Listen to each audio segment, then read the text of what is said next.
Lalu bagaimana antisipasi dan juga kondisi sebenarnya cacar monyet di Indonesia? Kita akan berbincang dengan juru bicara Kementerian Kesehatan, Dr. M. Syahril. Selamat sore, Dok. Selamat sore, salam sehat semuanya. Salam sehat. Dok, setelah WHO menetapkan status darurat kesehatan global cacar monyet, lalu bagaimana dengan statusnya di Indonesia? Dan apakah status yang ditetapkan oleh WHO ini kemudian mempengaruhi kebijakan dan juga regulasi yang mungkin diciptakan khusus di Indonesia, dikeluarkan khusus sebagai antisipasi cacar monyet? Ya, Indonesia adalah bagian dari WHO, ya. Artinya kita akan ikut dan tunduk dengan ketentuan atau aturan yang dikeluarkan oleh WHO. Sebenarnya WHO itu sudah memberikan peringatan kepada kita di pertengahan bulan Mei, memberikan peringatan karena saat itu dunia yang melaporkan negara-negaranya hanya sedikit. Tapi setelah saat ini 75 negara melaporkan dengan jumlah kasus yang 16 ribuan, setelah adanya kematian, maka WHO mengumumkan sebagai darurat kesehatan global. Nah, Indonesia sudah siap sejak awal, ya, sejak diumumkannya perhatian oleh WHO, kita sudah melakukan kewaspadaan serta respon-respon yang memang diperlukan untuk kegawat daruratan secara nasional. Sejauh ini respon apa saja, antisipasi apa saja, kesiapan apa saja yang memang sudah disiapkan oleh pemerintah. Misalkan dalam hal peraturan atau regulasi dan juga infrastruktur kesehatan dalam menghadapi cacar monyet. Contohnya nih dok, laboratorium kita sudah ada berapa yang terbekali untuk dapat mendeteksi virus cacar monyet?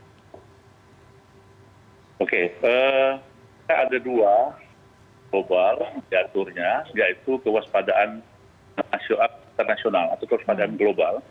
Kita mengikuti perkembangan di dunia negara-negara yang melaporkan, baik itu kenaikan kasusnya, angka kesehatan, hospitalisasi ataupun kematian.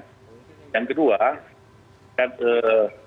atau di regional Indonesia, kita melakukan kewaspadaan di seluruh pintu masuk, ya, baik itu bandara, laut maupun darat yang memang akan ada mobilisasi atau mobilitas dari negara-negara yang terjangkit tadi. Selanjutnya kita sudah memberikan edaran, ya, baik kepada seluruh maskapai, ya, agar memberikan perhatian melengkapi dokumen untuk seluruh penumpang yang akan masuk ke Indonesia. Kemudian di bandara atau juga di pelabuhan laut ada yang disebut dengan thermal scanner, karena salah satu gejala pasien ini adalah demam, ya, sehingga bisa diukur suhunya. Kemudian kita memberikan edaran ke seluruh dinas kesehatan, pemerintah daerah, rumah sakit, termasuk puskesmas, untuk memberikan kewaspadaan juga manakala menemui gejala-gejala atau kasus-kasus yang memang diduga ke cacar monyet ini. Termasuk laboratorium, ya, kita sudah menyiapkan 2 laboratorium di tingkat nasional, satu di Kementerian Kesehatan, yaitu di Litbangkes atau BKPK saat ini, yang kedua di laboratorium Institut Pertanian Bogor. Jadi kedua laboratorium yang sudah disiapkan untuk bisa mendeteksi cacar monyet ini. Dan selanjutnya akan ditambah lagi 9 sehingga ada center laboratorium yang bisa melakukan deteksi ini. Baik, berarti Indonesia pemerintah ini mencatat orang yang masuk dari luar ke dalam negeri, kemudian juga sudah menyiapkan berbagai fasilitas kesehatan, rumah sakit dan juga laboratorium. Terkait orang yang masuk dari luar negeri ke Indonesia, apakah ada treatment khusus seperti misalkan pada kasus pandemi COVID-19 harus dikarantina terlebih dahulu atau seperti apa nih Pak? Ini agak berbeda, ya, COVID-19 ini dengan monkeypox ini. Kalau monkeypox ini itu tidak bisa dideteksi langsung seperti COVID, yang bisa dengan antigen gitu. Nah, untuk yang monkeypox ini harus diambil sampel-sampelnya dari lesi atau cacar-cacar yang ada di kulit di laboratorium. Nah, sehingga tidak dilakukan karantina bagi memang semua penumpang, ya, atau semua orang yang juga, ya. Dari gejala yang terjadi pada tubuh hingga dapat terdeteksi atau masa inkubasinya kira-kira berapa lama sehingga masyarakat bisa lebih aware, Pak? Ya, inkubasi cacar monyet ini ada dua ya. Yang satu fase invasi namanya. Fase invasi itu sekitar 1 sampai 5 hari, ditandai dengan gejala demam tinggi dan 38 derajat Celcius. Yang kedua, sakit kepala yang hebat, berat ya. Yang ketiga adalah adanya limfadenopati atau pembengkakan kelenjar leher dan di ketiak maupun di selangkangan. Ini fase invasinya. Kemudian dilanjutkan dengan fase erupsi namanya ya. Setelah 5 hari sampai ke hari ke-21 ya. Itu muncul ruam-ruam di muka, di tangan, di badan, kaki yang ada kayak cacar itu loh Mbak ya. Cacar itu. Nah, disitulah yang paling infeksius yang bisa menyebabkan penularan melalui kontak langsung ya, antar orang ke orang atau melalui kontak tidak langsung, melalui pakaian, handuk, spray, bantal yang bekas dari penderita tadi terkena oleh orang lain. Terkait penularan, dari informasi yang beredar, memang sebelumnya ini sudah kami bahas bahwa penularan ini dapat terjadi akibat hubungan seksual. Apakah benar, Pak? Kami ingin mengkonfirmasinya kembali. Ya, dari data yang disampaikan oleh negara-negara yang melaporkan, itu hampir 99% itu lelaki ya kasusnya. Ya. Nah, diduga ini adalah karena hubungan mereka kepada sesama lelaki, tetapi bukan karena hubungan seksualnya ya Pak ya, tapi karena kontaknya. Jadi orang itu sudah ada yang kita sebut bahasa erupsinya, ada ruam-ruam atau cacar di muka, di badan. Begitu dia bersentuhan, terus kontak antara orang dengan orang itu, itulah yang menyebabkan penularan. Jadi belum di-expose atau dipublish tentang penularannya melalui seksual, seperti halnya HIV. Gitu, Mbak. Baik, itu artinya penularan melalui kontak langsung. Apakah jenis penularan lain seperti dari udara ini juga bisa menginfeksi seseorang terhadap cacar monyet ini, Dok? Ya, bisa juga dengan droplet ya, tapi dengan waktu yang panjang ya. Droplet dengan waktu yang panjang dan juga bisa bersentuhan kontak langsung dengan binatang-binatang yang sedang menderita cacar monyet. Contohnya monyet itu sendiri, primata yang lain atau tikus. Dan juga memakan daging-daging yang memang karena ada cacar monyet yang tidak dimasak secara matang. Berarti saya bisa simpulkan kontak langsung melalui droplet walaupun memang dengan jangka waktu yang lebih lama dan juga memakan daging-daging yang terinfeksi cacar monyet ya Pak.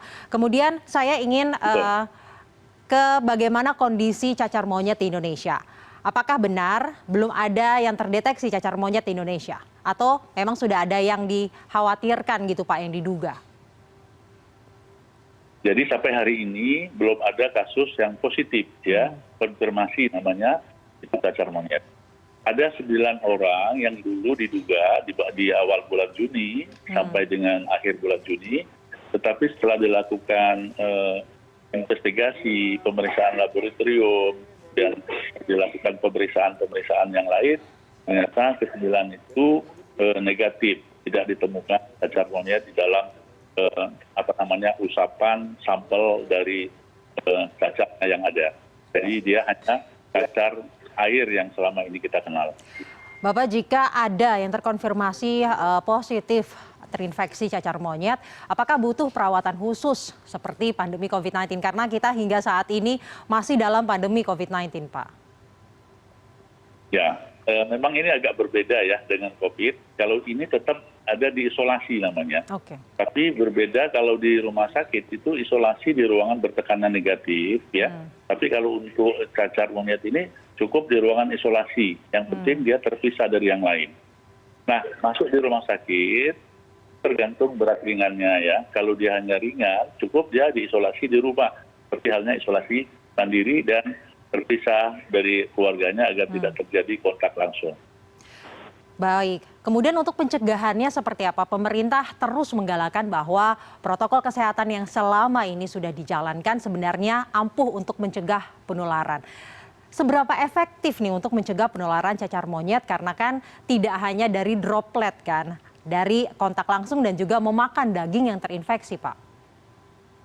Ya, pertama memang gerakan THBS, Mbak ya, perilaku hidup bersih dan sehat menjadi pegangan utama, kebutuhan utama bagi kita.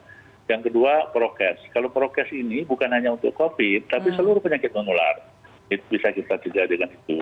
Dan kemudian tentu saja karena cacar monyet yang terbesar penularannya melalui kontak langsung, ya untuk berhati-hati masyarakat, orang yang demam tinggi, kemudian ada benjolan di leher, apalagi sudah ada cacar di muka, di kulit, maka untuk tidak kontak pada yang bersangkutan.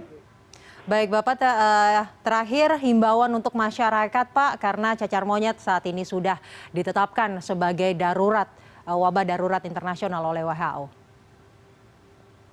Ya, jadi buat kita semua jangan terlalu panik, Maya. Nantinya terlalu panik, kita tenang. Alhamdulillah saat ini kita belum ada kasus dan kita semua harus melakukan pencegahan dengan pribadi masing-masing, perilaku hidup bersih, prokes dan menghindari kontak. Dan jangan panik, apabila ada yang cacar itu bawa aja ke puskesmas, ke rumah sakit yang sudah kita siapkan standar-standar penanganannya. Kalau cacar monyet ini tidak terlalu berat ya.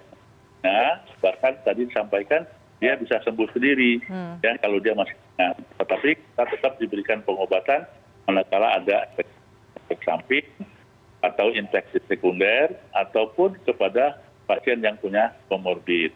Sehingga untuk kita tetap tenang, waspada harus dilakukan dan kita yakinkan pemerintah memberikan perlindungan penanganan secara keseluruhan.